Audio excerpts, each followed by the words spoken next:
Buona domenica da Sicilia 24, i titoli di questa edizione. Giovane di origine moldava trovata impiccata a casa a Ramacca, fermati il fidanzato e un amico. Per gli investigatori si tratta di un femminicidio simulato da suicidio. Palermo ancora sotto shock per la violenza di gruppo su una 19enne. Le istituzioni chiedono risposte severe. Ci si interroga sul modo in cui vivono il sesso i giovani. Traffico intenso sulle strade siciliane, il gran caldo risparmia per ora l'Isole, il caro carburanti ci costa 417 euro in più all'anno, secondo Asso Utenti. Nuovi arrivi di migranti a Lampedusa, oltre 2000 nell'hotspot, saranno trasferiti in parte a Porto Empedocle e a Trapani, esorbitanti i guadagni illeciti degli scafisti. A Siracusa in molte strade manca la luce da mesi. La denuncia degli ascoltatori, additelo al vostro TG. Spalti pieni al Teatro Antico di Taormina per la Tosca di Puccini, alla Villa Bellini di Catania e Rock de Baustelle con Elvis Tour. Calcio, le prime immagini di Samuel Di Carmine in rosso-azzurro. Oggi è stato ufficializzato l'ingaggio dell'attaccante che assiste a Ragalna al test match fra Catania e Ragusa, vinto dagli Iblei.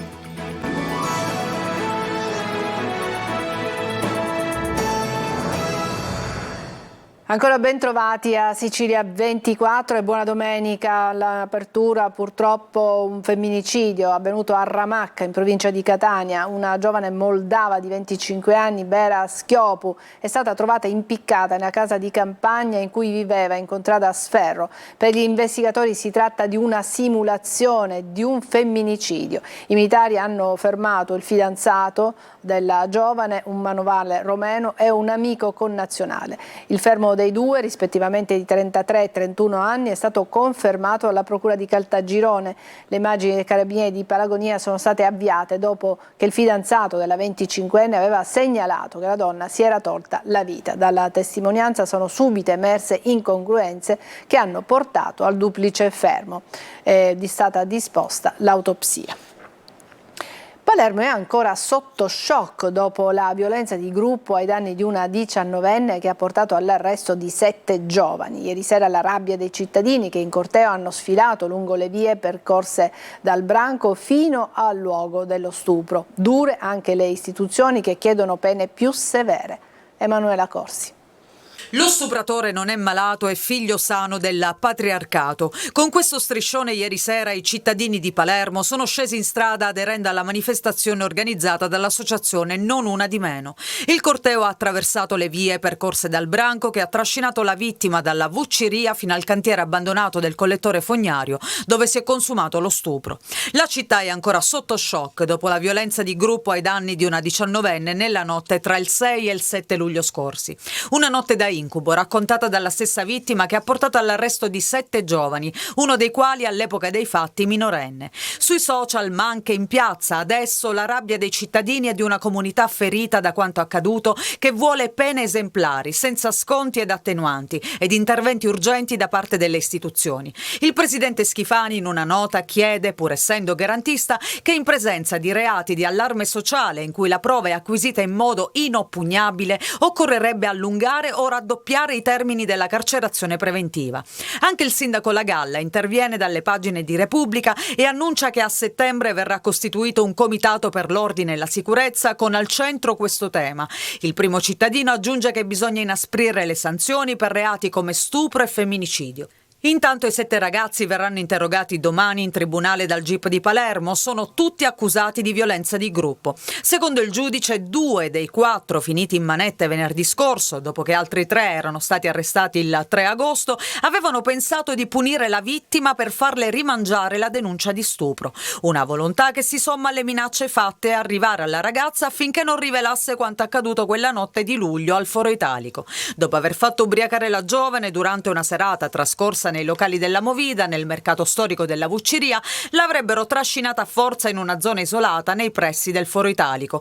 Uno di loro ha anche ripreso lo stupro e lo ha condiviso prima di cancellarlo dallo smartphone. Dopo la violenza, il branco ha abbandonato la vittima per strada ed è andata a mangiare in una rosticceria sul lungomare. Il dato di cronaca apre uno spunto di riflessione sul mondo dei giovani. Oggi i ragazzi hanno una concezione assai distorta del sesso, colpa anche dei modelli del porno in rete. Il sesso è diventato una sfida, una moda, lo dicono loro stessi, intervistati da Eva Spampinato. Al giorno d'oggi, rispetto ad anni fa è cambiato tutto. Il sesso è diventata una pure merce? Sì. Ormai non è più vista come quella cosa che la fai magari con una persona che ami, ormai è divertimento, è un gioco. La gente è più, siccome non riesce più ad appropriarsi con le persone, cerca un metodo diverso. Ad approcciarsi? Sì. E quindi si fa forte del gruppo?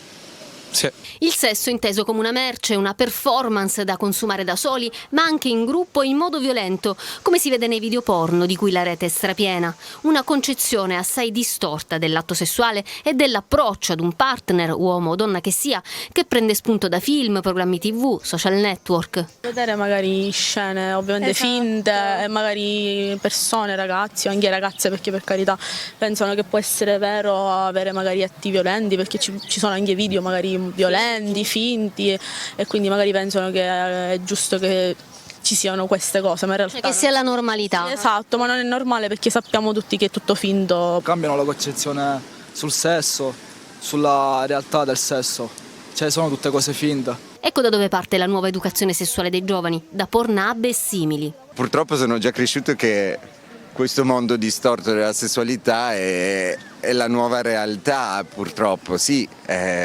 Voglio credere che davvero la normalità non sia questa, però. Si filmano pure e poi condividono i video come se fosse normale. Forse non percepiscono nemmeno il fatto che stiano commettendo un reato, altrimenti non diffonderebbero le prove della loro colpevolezza. La prendono molto alla leggera. Fanno magari finta di non capire quello che fanno in modo di non sentirsi in colpa. Il branco questa volta ha colpito a Palermo, ma casi di cronaca simili in cui a violentare una ragazza sono giovani definiti per bene fanno capire che non è una questione di degrado socio-familiare, ma di una nuova tendenza. Loro pensano che quello sia l'unico modo di fare sesso, oppure uno dei tanti. Senti, ma cerchiamo di essere sinceri, quando uscite o anche quando parlate tra di voi, ti capita di sentire di ragazzi che dicono guarda stasera facciamo ubriacare qualcuno? Sì, capita. Gli animali del branco, presi da soli, risultano maschi estremamente fragili con una bassa autostima. Una tunisina di 40 anni si è lanciata al balcone di casa con in braccio le figlie di 6 mesi dopo un litigio con il marito, un lavoratore stagionale con cui abita al primo piano di un edificio del centro storico di Francofonte nel Siracusano. La donna e le piccole sono state trasportate d'urgenza all'ospedale Cannizzaro di Catania. Le 2 gemelline protette dal corpo della madre non avrebbero riportato ferite gravi, mentre la donna è ricoverata per delle fratture multiple. Traffico intenso ma senza grandi intoppi lungo le strade siciliane, poca l'attesa agli imbarcaderi di Messina sul controesodo, pesa però il caro benzina. Francesco Triolo. La sensazione è che il vero controesodo sia solo rimandato. Anche questa mattina il traffico sulle autostrade è stato considerato nella norma di quell'estivo, per giunta domenicali, con qualche difficoltà solo in direzione delle località balneari. Code si segnalano sulla A18, Siracusa-Gela in direzione Gela, tra gli svincoli di Avola e Noto, rallentamenti anche sulla tangenziale di Messina, tra lo svincolo del centro e Villafranca Tirrena in direzione della costa tirrenica. In entrambi i casi sono i vacanzieri della domenica che si recano al mare per una giornata, mordi e fuggi.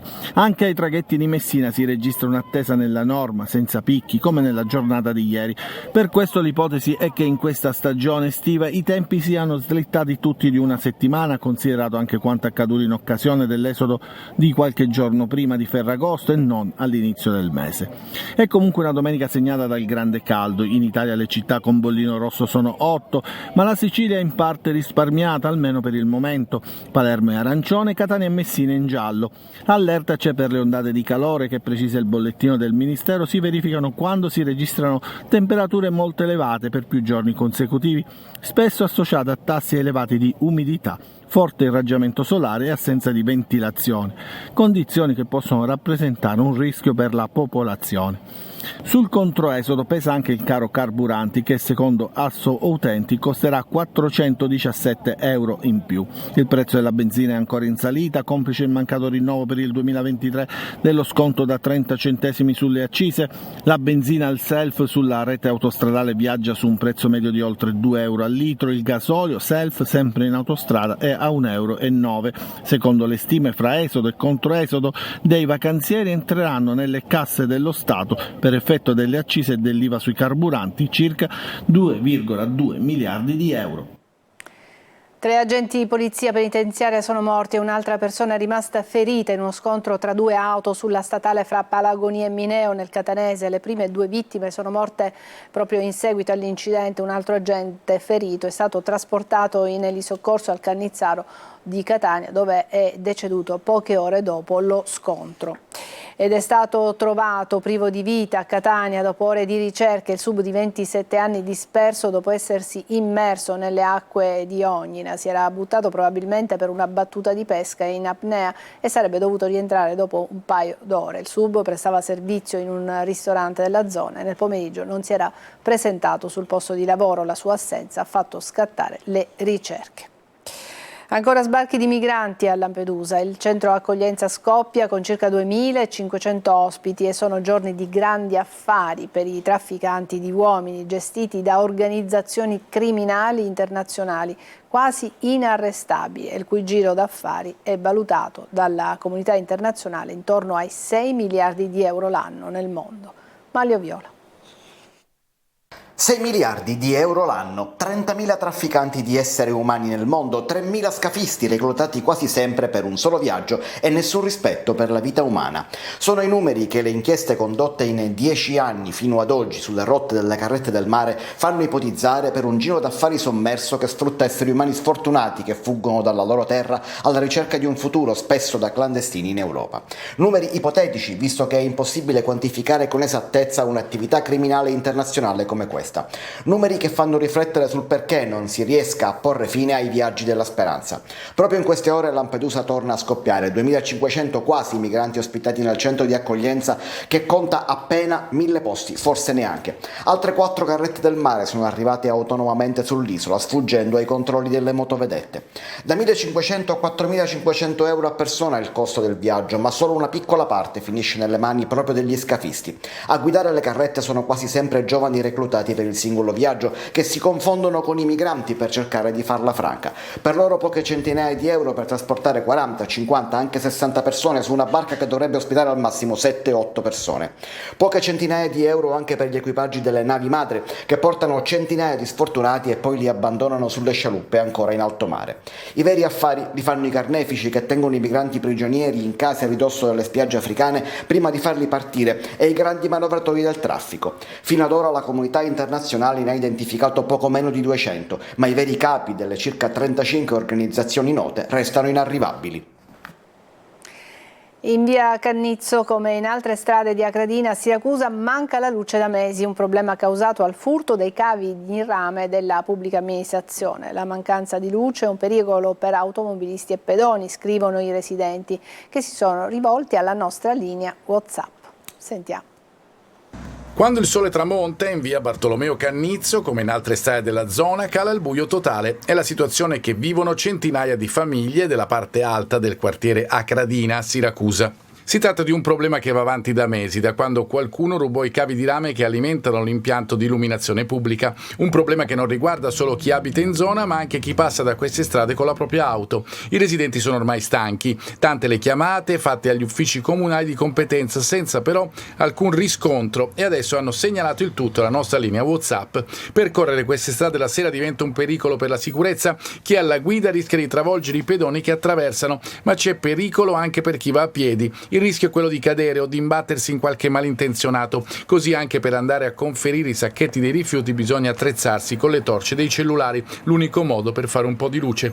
Per la gioia di chi ha segnalato il problema e non solo, pare che tutto ciò sia alle battute finali. Il comune infatti avrebbe affidato i lavori di ripristino dell'illuminazione che dovrebbero iniziare a breve, ma la domanda che si pongono i residenti è quante notti al buio dovranno passare ancora. La nostra linea WhatsApp resta sempre a vostra disposizione. Segnalate qualsiasi tipo di problema con foto e video al 342 74 55 005. Ditelo al vostro TG. E adesso una pausa, ci vediamo tra poco.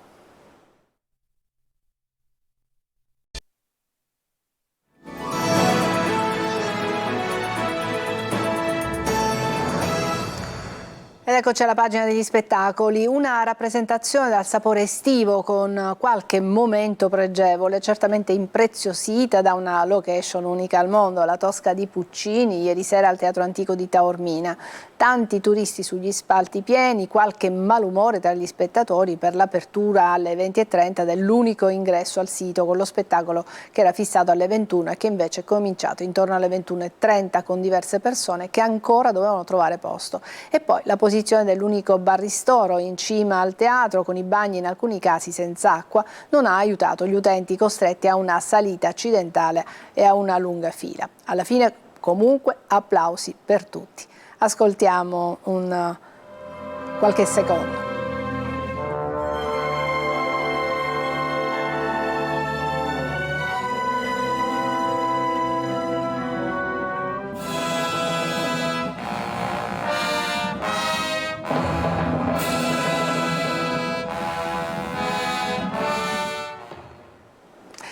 Spettacolo di tutt'altro tenore alla Villa Bellini di Catania, dove sono approdati Baustelle, che ieri si sono esibiti, un'occasione per riascoltare dal vivo alcuni dei brani inclusi nel loro ultimo disco intitolato Elvis, dedicato al re del rock. In scaletta ovviamente tutte le hit che hanno reso la band il punto di riferimento dell'alternative italiana. Ascoltiamoli.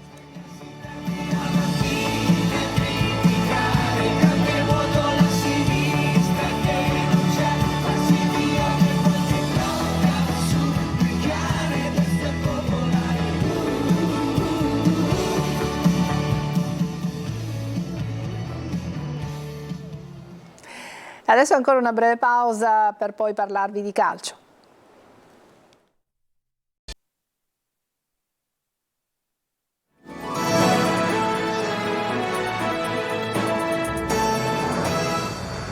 Ed eccoci al calcio. Ora è ufficiale, il Catania ha ingaggiato Samuel Di Carmine, l'attaccante ha sottoscritto un contratto biennale con la società rossazzurra e oggi ha assistito al test del Catania con il Ragusa. Marco Carli. L'attaccante che serviva adesso c'è, eccolo Samuel Di Carmine a Ragalna durante il match perso dai rossazzurri 4-1 con Ragusa. Qualche foto e qualche chiacchiera scambiata con chi era presente in tribuna. Volto sorridente, sicuramente tanta voglia di dare un contributo importante alla crescita della squadra. Di Carmine ha firmato un biennale, salito sull'Etna come testimoniano i social del club, componendo con la lava il suo numero 10. Questa è la presentazione del giocatore, classe 1988, che ha trascorso importanti e queste le sue prime parole proprio dall'Etna, con Catania alle spalle. Ciao a tutti i tifosi del Catania, da Samuel Di Carmine. Forza Catania, ci vediamo al Massimino. Nelle competizioni professionistiche ufficiali il neorossazzurro ha collezionato fin qui 120 reti, 8 delle quali nell'arco delle 22 gare disputate in A nel 2019-2020 con il Verona. La sua carriera l'abbiamo evidenziata già quando il suo ingaggio era diventato certo nei giorni scorsi: 347 presenze, 83 gol in B e 36 presenze e 14 reti in C con la Juve Stabia. Importanti numeri, viste anche le difficoltà affrontate dal Catania in attacco nelle ultime uscite amichevoli. I test lasciano il tempo che trovano, ma si deve lavorare in tal senso. Di Carmine non resterà l'ultimo arrivo della società di Pelligra. Lunedì infatti è atteso in città anche Quaini e poi è probabile che arrivi un centrocampista e forse un altro attaccante, con Dubickas fra i giocatori sondati. Lunedì è anche il giorno della presentazione della campagna abbonamenti. Gli ultimi arrivi faranno da traino per una passione, quella dei tifosi etnei, che è comunque già riconosciuta da sempre. Il Palermo guarda avanti dopo il pari del San Nicola con il Bari. I rosanero sabato osserveranno un turno di riposo per via delle vicende giudiziarie che stanno interessando il campionato di Serie B. Intanto è fatta per il difensore danese Lund. Brucia ancora la mancata vittoria in casa del Bari. Il Palermo probabilmente lo ricorderà ancora per un po' di non essere tornato vittorioso dalla San Nicola pur giocando in 11 contro 9. Bari in 8 addirittura negli ultimi minuti se si considera l'infortunio di Menes. Eppure è mancato il gol, sono mancate le azioni offensive, è mancato il gioco. Cantiere aperto, vero, ma dopo una preparazione intensa e articolata ci si aspettava di più, anche se la squadra è comunque soddisfatta. Dobbiamo dire la verità che abbiamo giocato pure contro una grandissima squadra e che non ci ha messo in difficoltà tanto, però siamo stati bravi noi a tenerla occupata in fase difensiva. Però siamo contenti di quello che abbiamo fatto e andiamo avanti. Per il Palermo adesso turno di sosta, visto che sabato avrebbe affrontato Brescia o Reggina, impegnata ancora in aule di tribunale per l'ammissione EBI. Rosanero che giovedì giocheranno un amichevole contro i maltesi del Melita allo stadio Barbera. Mercato fatta per il terzino danese Lund, a breve si aggregherà ai suoi nuovi compagni. Con il suo arrivo finisce la telenovela di mercato legata alla fascia sinistra. Il Palermo, con la mancata conferma di Sale Masciangelo e l'infortunio di Aurelio, ha momentaneamente giocato con Ceccaroni adattato. Ci fermiamo qui, è tutto per questa edizione di Sicilia 24. Grazie per averci seguito, a tutti una buona domenica.